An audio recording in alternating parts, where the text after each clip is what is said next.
السلام علیکم ورحمۃ اللہ وبرکاتہ۔ بسم اللہ الرحمن الرحیم۔ آج پورے گاؤں میں ایک عجیب سا سماں تھا۔ گاؤں بھر سے مرد اور عورتیں جوک در جوک آ رہے تھے اور جاوید احمد کو مبارکباد دے رہے تھے۔ جاوید کی اکلوتی بیٹی کرن کھڑکی سے کھڑی یہ منظر دیکھ کر آنسوں بہا رہی تھی۔ آج کرن کی شادی تھی اور گاؤں کے لوگ بارات کے واپس لوٹ جانے پر اس کے باپ کو مبارکباد دے رہے تھے، کیونکہ پنجاب کے ایک دور دراز اور سرسبز گاؤں میں جاوید احمد کا نام کسی تعارف کا محتاج نہیں تھا۔ وہ ایک انتہائی محنتی، اصول پسند اور خدا ترس انسان تھا، جس نے اپنی ساری زندگی کھیتوں میں مٹی سے سونا اگانے میں گزار دی تھی۔ اس کا گاؤں شہر کی چکا چوند اور ترقی سے بہت دور ایک ایسی پرسکون جگہ تھی جہاں لوگ آج بھی پرانی روایات اور بوسیدہ رسم و رواج کے پابند تھے۔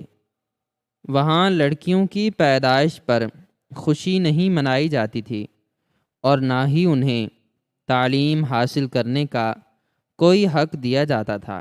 گاؤں والوں کے نزدیک لڑکی کا واحد مقصد گھر کا چولہا سنبھالنا اور شادی کر کے اپنے سسرال سدھار جانا تھا۔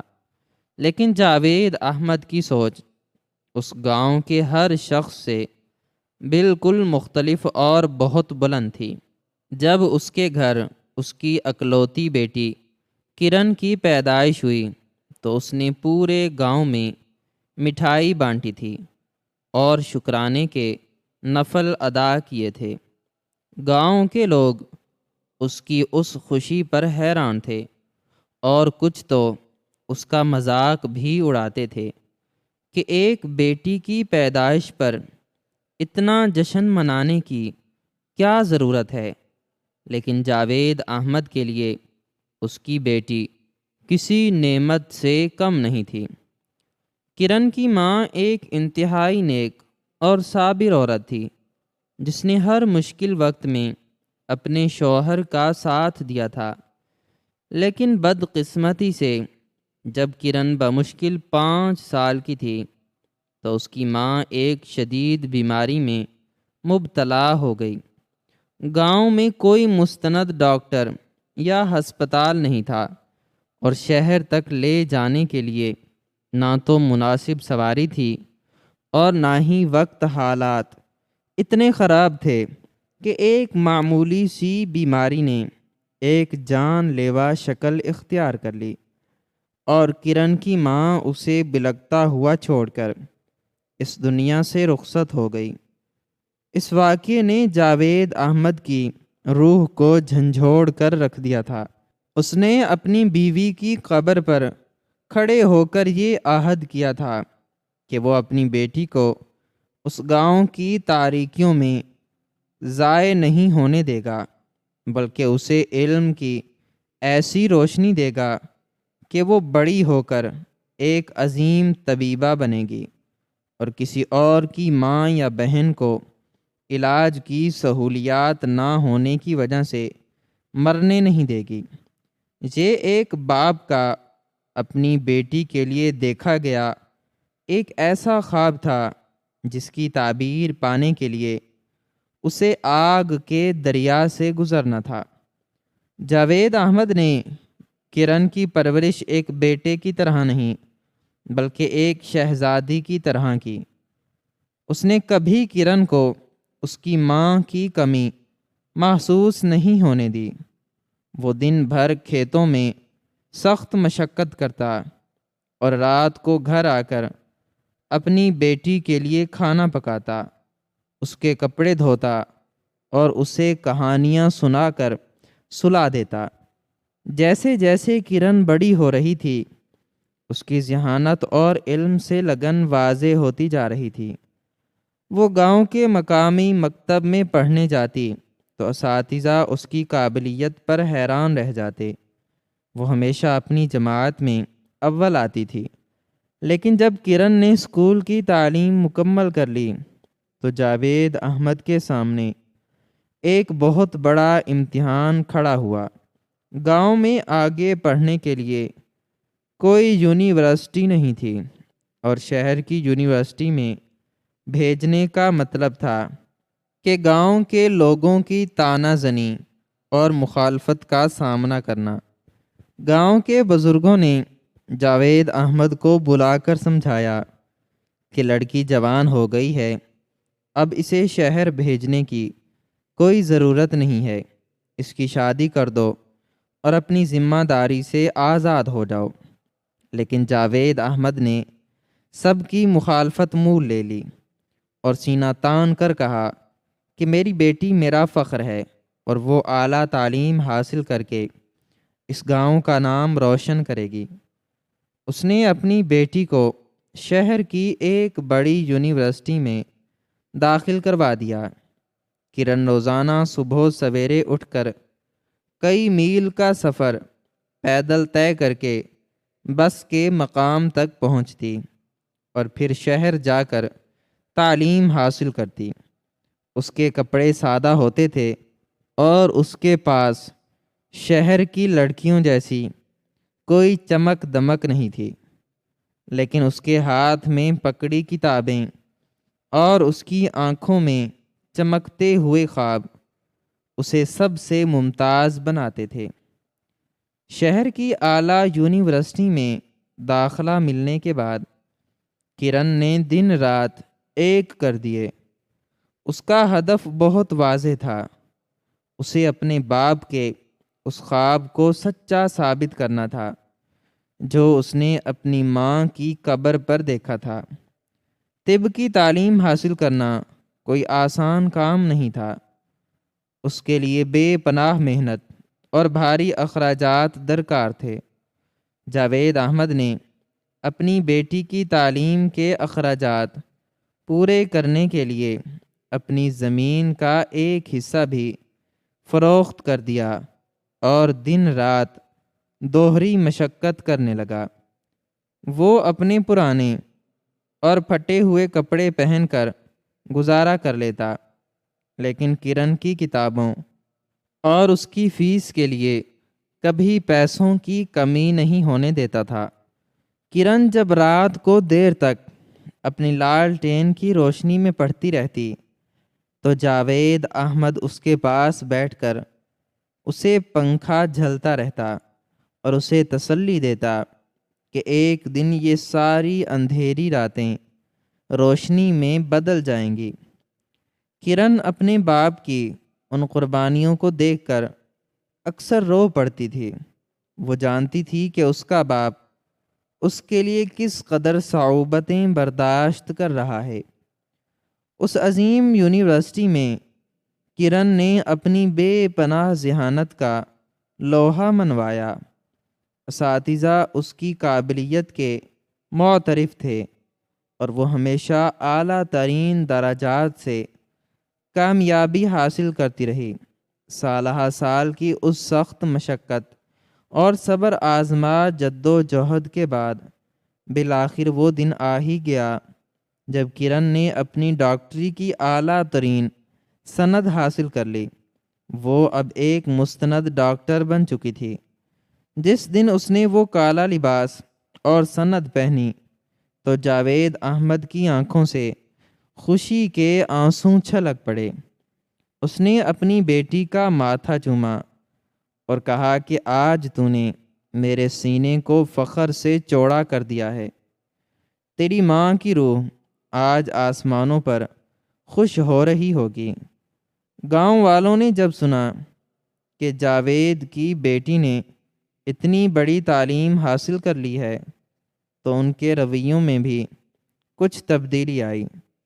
کچھ لوگ اب ان کی عزت کرنے لگے تھے، لیکن بہت سے لوگ اب بھی حاسد تھے اور ان کا ماننا تھا کہ اتنی زیادہ تعلیم یافتہ لڑکی کا رشتہ ملنا ناممکن ہے، کیونکہ گاؤں کے لوگ اتنی پڑھی لکھی بہو کو پسند نہیں کرتے۔ جو ان پر رعب جمائے، لیکن قدرت کے فیصلے کچھ اور ہی تھے۔ کرن کی تعلیم مکمل ہونے کے کچھ عرصہ بعد ہی ان کے گھر ایک بہت بڑا اور نامور رشتہ آ گیا۔ یہ رشتہ قریبی شہر کے ایک انتہائی امیر اور بااثر زمیندار چودھری حشمت کے بیٹے کا تھا۔ چودھری حشمت کا خاندان اپنی دولت، اپنے رعب اور اپنے جاہ و جلال کے لیے پورے علاقے میں مشہور تھا۔ ان کے پاس کئی مربع زمینیں، بڑی بڑی گاڑیاں اور بے شمار نوکر چاکر تھے۔ انہوں نے کسی تقریب میں کرن کو دیکھا تھا اور اس کی سادگی، تمیز اور خوبصورتی سے اس قدر متاثر ہوئے تھے کہ انہوں نے فوراً اپنے بیٹے کے لیے اس کا ہاتھ مانگ لیا۔ جاوید احمد کے لیے یہ رشتہ کسی معجزے سے کم نہیں تھا۔ اسے یقین نہیں آ رہا تھا کہ اتنے بڑے اور امیر لوگ اس کی بیٹی کے لیے رشتہ لے کر اس کے کچے گھر میں آئے ہیں۔ گاؤں کے لوگ بھی اس رشتے پر حیران تھے اور ہر طرف اسی رشتے کے چرچے ہونے لگے۔ چودھری حشمت نے جاوید احمد کو یقین دلایا کہ انہیں جہیز میں کچھ بھی نہیں چاہیے، ان کی بیٹی چاہیے جو ان کے گھر کو جنت بنا دے۔ جاوید احمد نے اپنی بیٹی کی مرضی پوچھی۔ کرن اپنے باپ کی ہر بات کو حرف آخر مانتی تھی۔ اس نے سر جھکا کر اپنی رضامندی دے دی۔ اسے لگا کہ شاید یہ اس کے باپ کی ان تمام قربانیوں کا صلہ ہے جو انہوں نے اس کے لیے دی تھیں، اور اب وہ ایک پرسکون اور خوشحال زندگی گزاریں گے۔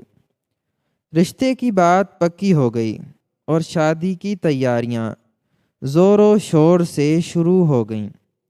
جاوید احمد نے اپنی زندگی کی تمام جمع پونجی اپنی بیٹی کی شادی کے لیے نکال لی۔ وہ چاہتا تھا کہ اگرچہ لڑکے والوں نے کوئی مطالبہ نہیں کیا، لیکن وہ اپنی حیثیت کے مطابق اپنی بیٹی کو ہر وہ چیز دے گا جو اس کی خوشیوں میں اضافہ کرے گی۔ اس نے شہر جا کر کرن کے لیے بہترین اور قیمتی عروسی جوڑا خریدا، اس کے لیے سونے کے زیورات بنوائے اور گھر کو سجانے کے لیے ہر ممکن انتظام کیا۔ کرن کے دل میں ایک طرف تو نئی زندگی شروع کرنے کی خوشی تھی، لیکن دوسری طرف اس کے دل کے کسی کونے میں اپنے پیشے اور اپنے اس خواب کی تکمیل کی تڑپ بھی موجود تھی جس کے لیے اس نے اتنے سال خون پسینہ ایک کیا تھا۔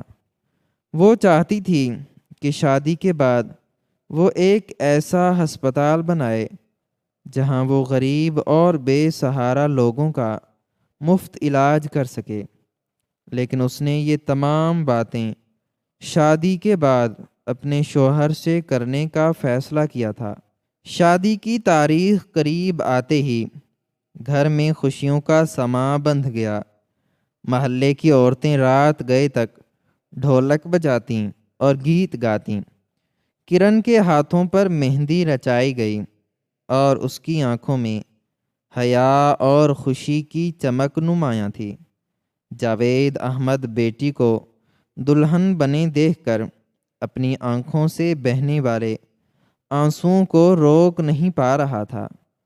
اسے اپنی مرحومہ بیوی کی یاد بے طرح ستا رہی تھی کہ کاش وہ آج زندہ ہوتی تو اپنی بیٹی کو اس سرخ جوڑے میں دیکھ کر کتنی خوش ہوتی۔ رخصتی کا دن آ گیا اور پورے گاؤں میں ایک عجیب سی گہما گہمی تھی۔ جاوید احمد نے گاؤں والوں کی تواضع کے لیے وسیع پیمانے پر ضیافت کا انتظام کیا تھا۔ ہر طرف شامیانے لگے ہوئے تھے اور خوشبوئیں پھیلی ہوئی تھیں۔ دوپہر کے وقت دور سے بینڈ باجے کی آوازیں سنائی دینے لگیں اور ایک کے بعد ایک درجنوں چمکدار اور مہنگی گاڑیاں گاؤں کی کچی سڑکوں پر دھول اڑاتی ہوئی نمودار ہوئیں۔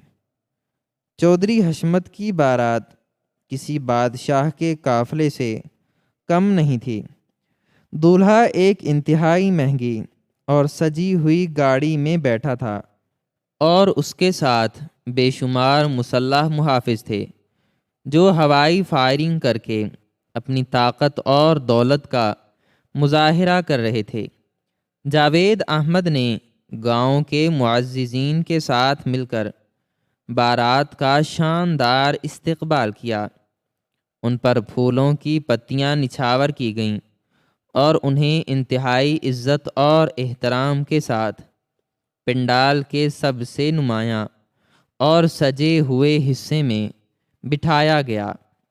چودھری حشمت اور اس کے رشتہ داروں کے چہروں پر ایک عجیب سا غرور اور تکبر واضح تھا جو ان کی حرکات و ساکنات سے چھلک رہا تھا۔ وہ گاؤں کے سادہ لوگوں کو حقارت کی نگاہ سے دیکھ رہے تھے اور ان کے چہروں پر کوئی خوشی یا اپنائیت نظر نہیں آ رہی تھی، لیکن جاوید احمد نے ان تمام باتوں کو نظر انداز کیا اور ہاتھ باندھ کر ان کی خدمت میں لگا رہا۔ ضیافت کا آغاز ہوا اور مہمانوں نے انتہائی پرتکلف کھانوں سے انصاف کیا۔ ہر چیز بالکل بہترین انداز میں چل رہی تھی اور گاؤں کے لوگ جاوید احمد کی اس شاندار تقریب کی تعریفیں کر رہے تھے۔ ضیافت ختم ہونے کے بعد نکاح کا وقت قریب آ گیا۔ قاضی صاحب اپنے رجسٹر کے ساتھ سٹیج پر آ کر بیٹھ گئے۔ دلہا بھی ان کے سامنے آ کر بیٹھ گیا۔ جاوید احمد اور گاؤں کے دیگر معزز بزرگ بھی وہاں جمع ہو گئے تاکہ نکاح کی رسم کو بخوبی انجام دیا جا سکے۔ گھر کے اندر کرن اپنی سہیلیوں کے جھرمٹ میں بیٹھی اپنے دل کی تیز دھڑکنوں کو قابو کرنے کی کوشش کر رہی تھی۔ اس کا دل کسی انجانے خوف اور خوشی کے ملے جلے جذبات سے دھڑک رہا تھا۔ پنڈال میں خاموشی چھا گئی اور قاضی صاحب نے خطبہ نکاح پڑھنے کی تیاری شروع کر دی۔ سب کی نظریں اس رسم کی طرف مرکوز تھیں۔ جاوید احمد کی آنکھوں میں اپنی بیٹی کو رخصت کرنے کا دکھ اور اس کے گھر بسنے کی خوشی نمایاں تھی۔ قاضی صاحب نے دلہے کا نام اور حق مہر کی رقم درج کر کے دلہے کی طرف قلم بڑھایا تاکہ وہ نکاح نامے پر دستخط کر سکے، لیکن اسی لمحے کچھ ایسا ہوا جس نے پنڈال کی اس پرسکون فضا میں ایک زبردست بھونچال پیدا کر دیا۔ دلہے نے قاضی صاحب کے ہاتھ سے قلم لینے کے بجائے اپنا ہاتھ پیچھے کھینچ لیا اور اپنے باپ چودھری حشمت کی طرف دیکھنے لگا۔ چودھری حشمت اپنی جگہ سے اٹھ کھڑا ہوا اور اس نے انتہائی تحکمانہ اور متکبرانہ انداز میں اپنا گلا صاف کیا۔ اس کے چہرے پر ایک جاہلانہ انا اور غرور ناچ رہا تھا۔ اس نے پورے مجمع پر ایک طائرانہ نگاہ ڈالی اور پھر جاوید احمد کی طرف دیکھ کر ایک ایسی بات کہی جس نے وہاں موجود ہر شخص کو سکتے میں ڈال دیا۔ اچانک ماحول میں ایک شدید تناؤ پیدا ہو گیا۔ قاضی صاحب کا ہاتھ وہیں رک گیا اور جاوید احمد جو چند لمحے پہلے تک انتہائی عاجزی سے ہاتھ باندھے کھڑا تھا، اس کے چہرے کے تاثرات یک لخت تبدیل ہو گئے۔ اس کی آنکھوں میں جو نرمی اور شکر گزاری تھی وہ چند ہی سیکنڈز میں ایک شدید غصے اور غضب میں بدل گئی۔ گاؤں کے لوگ حیرت سے کبھی چودھری حشمت کی طرف دیکھتے اور کبھی جاوید احمد کی طرف۔ وہ نہیں سمجھ پا رہے تھے کہ اچانک ایسا کیا ہو گیا ہے جس نے اس خوشیوں بھری تقریب کو ایک میدان جنگ کا سا ماحول بنا دیا ہے۔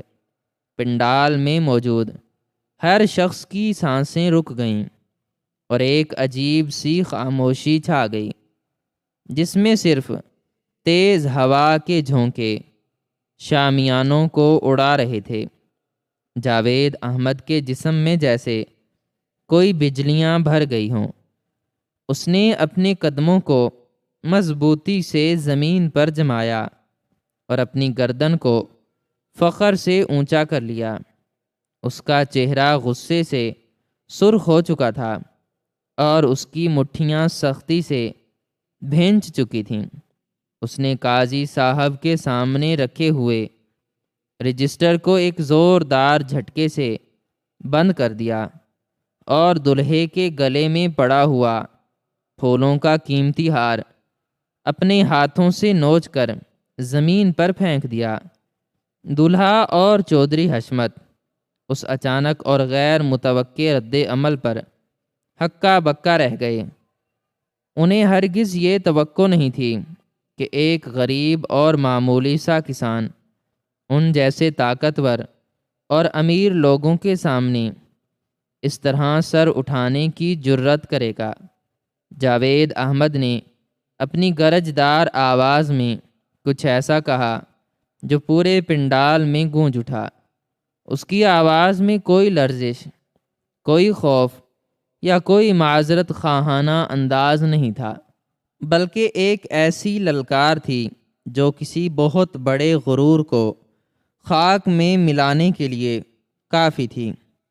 اس نے چودھری حشمت اور اس کے رشتہ داروں کی طرف انگلی اٹھا کر اشارہ کیا اور انہیں فوراً پنڈال سے نکل جانے کا حکم دیا۔ چودھری حشمت غصے سے آگ بگولا ہو گیا اور اس نے دھمکیاں دینا شروع کر دیں۔ اس کے مسلح محافظ بھی حرکت میں آ گئے، لیکن گاؤں کے لوگ جو اپنے خون اور اپنے رشتہ داروں کی بے عزتی برداشت نہیں کر سکتے تھے، وہ بھی جاوید احمد کے پیچھے کھڑے ہو گئے۔ ایک زبردست شور اور ہنگامہ برپا ہو گیا۔ دھکم پیل شروع ہو گئی اور کچھ ہی دیر میں ان امیر اور مغرور باراتیوں کو دھکے دے کر پنڈال سے باہر نکال دیا گیا۔ ان کی مہنگی گاڑیاں جو کچھ دیر پہلے انتہائی تمطراق سے آئی تھیں، اب ذلت اور رسوائی کے ساتھ واپس لوٹ رہی تھیں۔ بارات کے بغیر کھائے پیے اور نکاح کیے بغیر واپس لوٹ جانے پر عموماً کسی بھی گھر میں ماتم کا سماں ہوتا ہے۔ لڑکی والوں کی عزت خاک میں مل جاتی ہے اور لوگ طرح طرح کی باتیں بناتے ہیں۔ لیکن آج اس گاؤں میں منظر بالکل مختلف اور ناقابل یقین تھا۔ آج پورے گاؤں میں ایک عجیب سا سماں تھا۔ گاؤں بھر سے مرد اور عورتیں جوق در جوق آ رہے تھے اور جاوید احمد کے گرد جمع ہو کر اسے گلے لگا رہے تھے۔ کوئی اس کے ہاتھ چوم رہا تھا تو کوئی اس کے کندھے پر تھپکی دے کر اسے مبارکباد پیش کر رہا تھا۔ ان کی آنکھوں میں جاوید احمد کے لیے ایک بے پناہ عزت اور فخر تھا، جیسے اس نے کوئی بہت بڑی جنگ جیت لی ہو۔ وہ ایک ایسے باپ کو سلام پیش کر رہے تھے جس نے ایک ظالم اور جاہلانہ طاقت کے سامنے گھٹنے ٹیکنے کے بجائے اپنی بیٹی کی عزت اور اس کے وقار کو ترجیح دی تھی۔ جاوید کی اکلوتی بیٹی کرن کھڑکی سے کھڑی یہ منظر دیکھ کر آنسو بہا رہی تھی۔ آج کرن کی شادی تھی اور گاؤں کے لوگ بارات کے واپس لوٹ جانے پر اس کے باپ کو مبارکباد دے رہے تھے۔ پچھلے واقعے کے تسلسل میں جب قاضی صاحب کا ہاتھ رکا اور پنڈال میں مکمل خاموشی چھا گئی تو چودھری حشمت کے چہرے پر غرور اور تکبر کی وہ لکیریں مزید گہری ہو گئی تھیں جو اس کی جہالت اور فرسودہ سوچ کی عکاس تھیں۔ اس نے اپنے بیٹے کی طرف دیکھا جس نے نکاح نامے پر دستخط کرنے سے انکار کر دیا تھا، اور پھر جاوید احمد کی طرف مڑ کر ایک ایسی شرط رکھی جس نے خوشیوں سے بھرے اس ماحول کو ایک دم سے ماتم اور شدید صدمے میں تبدیل کر دیا۔ چودھری حشمت نے اپنی گرج دار اور انتہائی کرخت آواز میں کہا کہ جاوید، ہم لوگ گاؤں کے ان معمولی لوگوں کی طرح نہیں ہیں جو اپنی عورتوں کو گھر کی دہلیز سے باہر نکلنے دیں۔ ہماری خاندانی روایات بہت سخت ہیں اور ہماری عورتوں کا کام صرف گھر سنبھالنا اور بچوں کی پرورش کرنا ہے۔ ہمیں معلوم ہوا ہے کہ تم نے اپنی اس بیٹی کو شہر بھیج کر ڈاکٹر کی کوئی بہت بڑی ڈگری حاصل کروائی ہے، اور اب یہ خواب دیکھ رہی ہے کہ یہ لوگوں کا علاج کرے گی اور غیر مردوں کے سامنے جائے گی۔ یہ ہمارے خاندان کی غیرت کے بالکل خلاف ہے۔ اگر تم چاہتے ہو کہ آج یہ نکاح ہو اور میری یہ عالی شان بارات تمہاری بیٹی کو رخصت کر کے لے جائے تو تمہیں ہماری ایک شرط ماننی پڑے گی، اور وہ شرط یہ ہے کہ تمہاری بیٹی کرن کی وہ ڈاکٹری کی ڈگری اسی وقت اس پنڈال میں سب کے سامنے منگوائی جائے اور اسے آگ لگا کر راکھ کر دیا جائے، تاکہ اس کے ڈاکٹر بننے کا وہ خناس ہمیشہ کے لیے ختم ہو جائے، اور یہ قاضی صاحب کے سامنے حلف اٹھائے کہ یہ اپنی زندگی میں کبھی اس علم کا استعمال نہیں کرے گی۔ یہ شرط سن کر پنڈال میں موجود ہر شخص کے پیروں تلے سے زمین نکل گئی۔ قاضی صاحب حیرت سے کبھی چودھری حشمت کی طرف دیکھتے اور کبھی جاوید احمد کی طرف۔ گاؤں کے وہ سادہ لوگ جو جاوید کی سالوں کی محنت اور اس کی بیٹی کی بے پناہ ذہانت کے گواہ تھے، وہ بھی اس جاہلانہ انا اور ظلم پر سکتے میں آ گئے۔ جاوید احمد کو یوں لگا جیسے کسی نے اس کے سینے میں ایک گرم لوہے کا خنجر گھونپ دیا ہو۔ اس کے دماغ میں وہ سارے پرانے مناظر کسی تیز آندھی کی طرح گھومنے لگے۔ جب اس کی بیمار بیوی کھانسی کے شدید دورے پڑنے پر خون تھوکتی تھی اور علاج نہ ہونے کی وجہ سے تڑپ تڑپ کر اس کے ہاتھوں میں دم توڑ گئی تھی، اسے یاد آیا کہ کس طرح اس نے اپنی بیوی کی کچی قبر پر کھڑے ہو کر آسمان کی طرف دیکھتے ہوئے روتے ہوئے یہ قسم کھائی تھی کہ وہ اپنی بیٹی کو ایک ایسی مسیحا بنائے گا جو اس گاؤں اور اس معاشرے کے غریب لوگوں کی جانیں بچائے گی۔ اسے وہ تمام لمبی اور تھکا دینے والی راتیں یاد آنے لگیں جب اس نے سردیوں کی ٹھٹھرتی راتوں میں اپنے پھٹے ہوئے کپڑوں کے ساتھ کھیتوں میں ٹھنڈا پانی لگایا تھا تاکہ وہ اپنی بیٹی کی یونیورسٹی کی بھاری فیس ادا کر سکے۔ اسے کرن کی وہ سرخ اور تھکی ہوئی آنکھیں یاد آئیں جو رات گئے تک لالٹین کی مدھم روشنی میں موٹی موٹی کتابوں کا مطالعہ کرتی رہتی تھیں۔ وہ ڈگری کوئی معمولی کاغذ کا ٹکڑا نہیں تھا، بلکہ وہ جاوید احمد کے خون پسینے، اس کی مرحومہ بیوی کی آہوں اور کرن کے بے پناہ قربانیوں اور خوابوں کا ایک مقدس نچوڑ تھا۔ چودھری حشمت اس مقدس سند کو جلانے کا مطالبہ نہیں کر رہا تھا، بلکہ وہ دراصل جاوید احمد کی زندگی بھر کی کمائی، اس کی بیٹی کے شاندار مستقبل اور ان تمام غریبوں کی امیدوں کو جلا کر راکھ کرنے کا مطالبہ کر رہا تھا، جو کرن کے ہسپتال میں علاج کی آس لگائے بیٹھے تھے۔ جاوید احمد کی خاموشی دیکھ کر چودھری حشمت کا غرور مزید بڑھ گیا اور اس نے طنزیہ لہجے میں کہا کہ جاوید، تم کس سوچ میں پڑ گئے ہو؟ ایک بیٹی کی شادی اور اس کے امیر سسرال کے سامنے اس کاغذ کے ٹکڑے کی کیا حیثیت ہے؟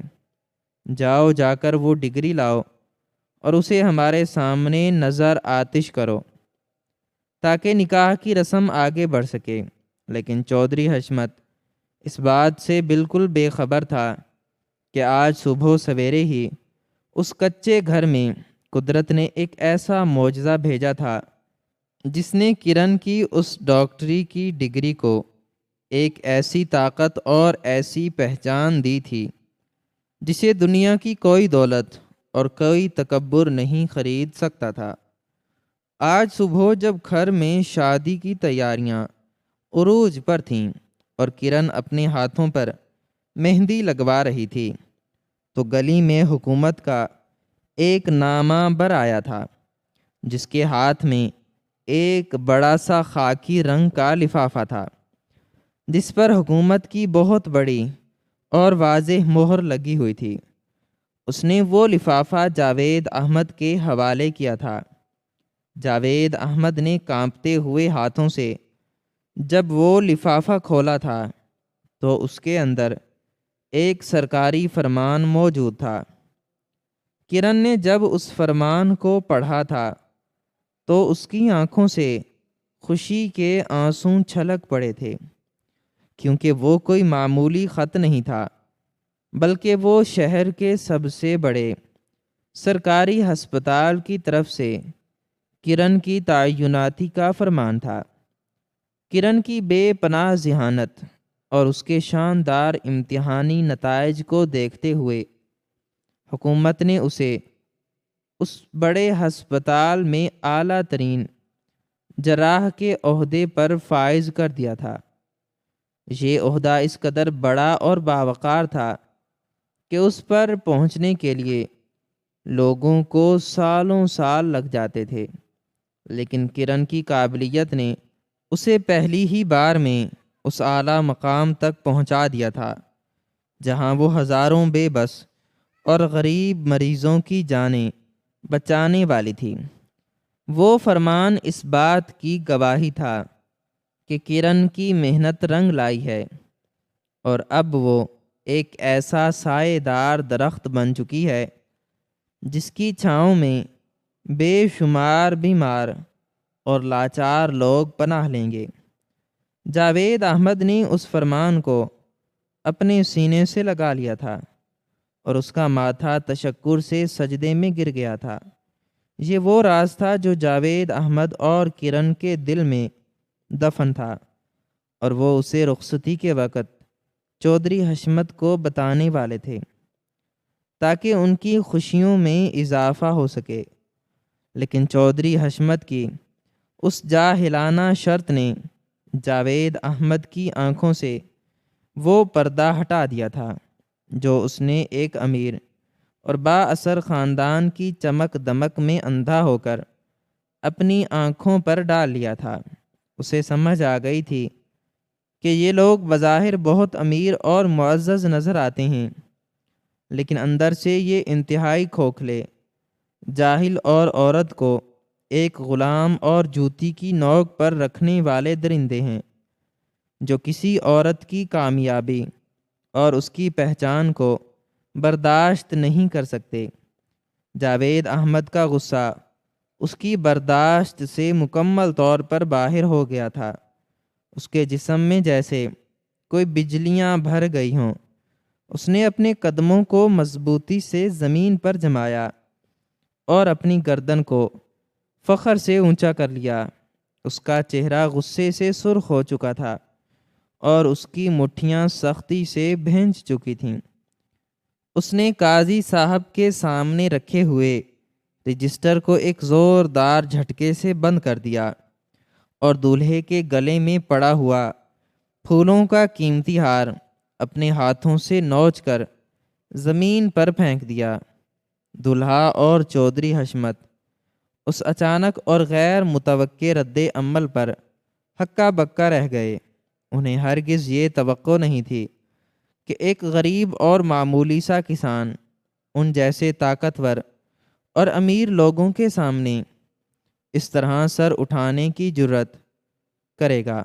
جاوید احمد نے چودھری حشمت کی آنکھوں میں آنکھیں ڈال کر انتہائی گرجدار اور پروقار آواز میں کہا کہ چودھری حشمت، کان کھول کر سن لو، میری بیٹی کی وہ ڈگری کوئی معمولی کاغذ نہیں ہے جسے تمہاری جھوٹی انا اور تمہاری جہالت کی آگ میں جلا دیا جائے۔ وہ سند میری بیٹی کا غرور ہے، میری مرحومہ بیوی کا مقدس خواب ہے اور میرے خون پسینے کی کمائی ہے۔ تم لوگ مال و دولت کے نشے میں مکمل طور پر اندھے ہو چکے ہو۔ تم عورت کو صرف ایک کھلونا اور گھر کی باندی سمجھتے ہو، لیکن میری بیٹی علم کی وہ روشن شمع ہے جو معاشرے کی تاریکیوں کو مٹانے کے لیے پیدا ہوئی ہے۔ آج صبح ہی حکومت نے میری بیٹی کو شہر کے سب سے بڑے ہسپتال میں اعلیٰ جراح مقرر کیا ہے۔ وہ اب تمہارے اس قید خانے کی بالکل محتاج نہیں ہے۔ تم سمجھتے ہو کہ تم اپنے اس پیسے کے زور پر ایک باپ کو مجبور کر لو گے کہ وہ اپنی بیٹی کی زندگی بھر کی محنت کو تمہاری اس جہالت کے بھینٹ چڑھا دے، تو یہ تمہاری سب سے بڑی بھول ہے۔ مجھے ایسا رشتہ اور ایسا خاندان ہرگز قبول نہیں جو علم کا دشمن ہو اور جس کے دل میں ایک تعلیم یافتہ عورت کی کوئی عزت نہ ہو۔ تم اپنی یہ بارات اور اپنا یہ جھوٹا غرور اٹھاؤ اور ابھی اسی وقت میرے گھر کی دہلیز سے باہر نکل جاؤ۔ میری بیٹی تمہارے اس سونے کے پنجرے میں گھٹ گھٹ کر مرنے کے لیے نہیں بنی، بلکہ وہ کھلے آسمان میں اڑنے اور غریبوں کے زخموں پر مرہم رکھنے کے لیے بنی ہے۔ جاوید احمد کے ان جرت مندانہ اور پہاڑ جیسے مضبوط الفاظ نے پورے پنڈال میں ایک زبردست سنسنی پھیلا دی۔ چودھری حشمت کا چہرہ ذلت اور شدید غصے سے کالا پڑ گیا تھا۔ اس نے اپنی پوری زندگی میں ایسی کھری اور سچی باتیں کسی غریب کسان کے منہ سے نہیں سنی تھیں۔ اس نے جاوید احمد کو دھمکانے کی کوشش کی اور کہا کہ تم نے اتنے بڑے خاندان کی بے عزتی کی ہے، اس کا انجام تمہیں بہت برا بھگتنا پڑے گا۔ تمہاری بیٹی کو اب کوئی اپنے گھر میں نہیں بسائے گا اور وہ ساری زندگی تمہارے گلے کا توق بن کر بیٹھی رہے گی۔ لیکن جاوید احمد اب کسی بھی دھمکی سے ڈرنے والا نہیں تھا۔ اس نے انتہائی سکون سے جواب دیا کہ میری بیٹی کوئی بوجھ نہیں ہے جسے میں کسی کے گلے میں باندھنے کے لیے بے تاب ہوں۔ وہ میرا فخر ہے اور وہ اپنے قدموں پر کھڑی ہے۔ مجھے اس بات کی کوئی پرواہ نہیں کہ کوئی جاہل اسے قبول کرے گا یا نہیں، کیونکہ وہ خود ہزاروں لوگوں کا سہارا بننے جا رہی ہے۔ تم لوگ اب ایک لمحہ بھی یہاں نہیں رک سکتے۔ گاؤں کے وہ لوگ جو پہلے چودھری کی طاقت سے ڈرے ہوئے تھے، جاوید احمد کے اس عظیم فیصلے اور اس کی بیٹی کی اتنی بڑی کامیابی کا سن کر ان کے دلوں میں بھی غیرت اور جوش جاگ اٹھا تھا۔ انہوں نے آگے بڑھ کر چودھری حشمت اور اس کے رشتہ داروں کو گھیرے میں لے لیا اور انہیں پنڈال سے باہر نکلنے پر مجبور کر دیا۔ ایک زبردست شور اور ہنگامہ برپا ہو گیا، دھکم پیل شروع ہو گئی، اور کچھ ہی دیر میں ان امیر اور مغرور باراتیوں کو دھکے دے کر پنڈال سے باہر نکال دیا گیا۔ ان کی مہنگی گاڑیاں جو کچھ دیر پہلے انتہائی تمتراک سے آئی تھیں، اب ذلت اور رسوائی کے ساتھ واپس لوٹ رہی تھیں۔ بارات کی اس قدر عبرتناک اور ذلت آمیز واپسی اس گاؤں کی تاریخ میں کبھی نہیں ہوئی تھی۔ وہ مغرور چودھری اور اس کا بیٹا سر جھکائے اپنی گاڑیوں میں بیٹھ کر وہاں سے بھاگنے پر مجبور ہو گئے تھے، اور جیسے ہی ان کی گاڑیاں گاؤں کی حدود سے باہر نکلیں، پنڈال میں موجود ہر شخص کی زبان پر جاوید احمد کی بہادری اور اس کی بیٹی کرن کی قابلیت کے چرچے ہونے لگے۔ وہ گاؤں جہاں لڑکیوں کی پیدائش پر ماتم کیا جاتا تھا، آج اسی گاؤں کے لوگ ایک باپ کو اس بات پر مبارکباد دے رہے تھے کہ اس نے اپنی بیٹی کے خوابوں کو ایک ظالم کی انا کی بھینٹ چڑھنے سے بچا لیا تھا۔ کوئی آگے بڑھ کر جاوید احمد کو گلے لگا رہا تھا۔ ان کے چہروں پر ایک عجیب سی خوشی اور طمانینت تھی۔ بزرگ دعائیں دے رہے تھے کہ جاوید، تم نے آج یہ ثابت کر دیا ہے کہ بیٹیاں واقعی اللہ کی رحمت ہوتی ہیں، اور جو باپ اپنی بیٹیوں پر بھروسہ کرتا ہے وہ کبھی رسوا نہیں ہوتا۔ کرن اپنے کمرے کی کھڑکی سے یہ سارا منظر دیکھ رہی تھی۔ اس کے ہاتھوں میں وہ سرکاری فرمان مضبوطی سے پکڑا ہوا تھا جس نے آج اس کی زندگی کو تباہ ہونے سے بچا لیا تھا۔ وہ اپنے سرخ عروسی جوڑے میں ملبوس تھی، لیکن اس کی آنکھوں میں نہ تو کوئی دکھ تھا اور نہ ہی کسی رشتے کے ٹوٹنے کا کوئی ملال، بلکہ اس کی آنکھوں سے بہنے والے آنسو اس تشکر، اس فخر اور اس بے پناہ محبت کے ترجمان تھے جو اس کے دل میں اپنے عظیم باپ کے لیے امڑ رہی تھی۔ وہ رو رہی تھی کیونکہ اسے معلوم تھا کہ اس کے باپ نے آج اس کی خاطر کتنی بڑی قربانی دی ہے اور معاشرے کے کس قدر بڑے دباؤ کا مقابلہ کیا ہے۔ کرن نے دل ہی دل میں اپنے باپ سے اور اپنے رب سے یہ وعدہ کیا تھا کہ وہ اب اپنی زندگی کا ہر لمحہ ان غریب اور بے بس لوگوں کی خدمت میں گزارے گی جن کے لیے اس کے باپ نے اتنا بڑا قدم اٹھایا تھا۔ وہ اس گاؤں میں ایک ایسا ہسپتال بنائے گی جہاں کسی عورت کو علاج کے بغیر مرنے نہیں دیا جائے گا۔ اس واقعے کے بعد کرن کی زندگی نے ایک نیا اور انتہائی شاندار موڑ لیا۔ اس نے اگلے ہی دن شہر جا کر اپنے سرکاری عہدے کا چارج سنبھال لیا۔ اس کی ذہانت اور اس کی مہارت نے بہت جلد پورے شہر میں شہرت حاصل کر لی۔ وہ انتہائی پیچیدہ اور مشکل امراض کی جراحی کرنے میں اس قدر ماہر ہو گئی تھی کہ دور دور سے لوگ اس کے پاس علاج کے لیے آنے لگے تھے۔ اس کا ہاتھ بہت شفا والا تھا اور اس کا رویہ غریب مریضوں کے ساتھ اتنا شفیق اور مہربان تھا کہ لوگ اسے مسیحا کہنے لگے تھے۔ اس نے اپنی تنخواہ کا ایک بہت بڑا حصہ جمع کر کے اپنے گاؤں میں ایک جدید ترین اور شاندار ہسپتال کی بنیاد رکھی، جس کا نام اس نے اپنی مرحومہ ماں کے نام پر رکھا۔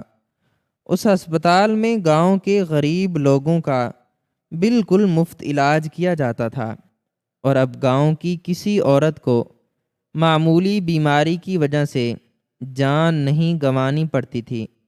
جاوید احمد سارا دن اس ہسپتال کے باہر بیٹھا آنے والے مریضوں کو دیکھتا اور اللہ کا شکر ادا کرتا کہ اس کا خواب اتنی خوبصورتی سے پورا ہو گیا ہے۔ گاؤں کے وہ لوگ جو پہلے بیٹیوں کو بوجھ سمجھتے تھے، اب وہ اپنی بیٹیوں کو کرن کی طرح تعلیم دلوانے کے لیے سکولوں میں بھیجنے لگے تھے۔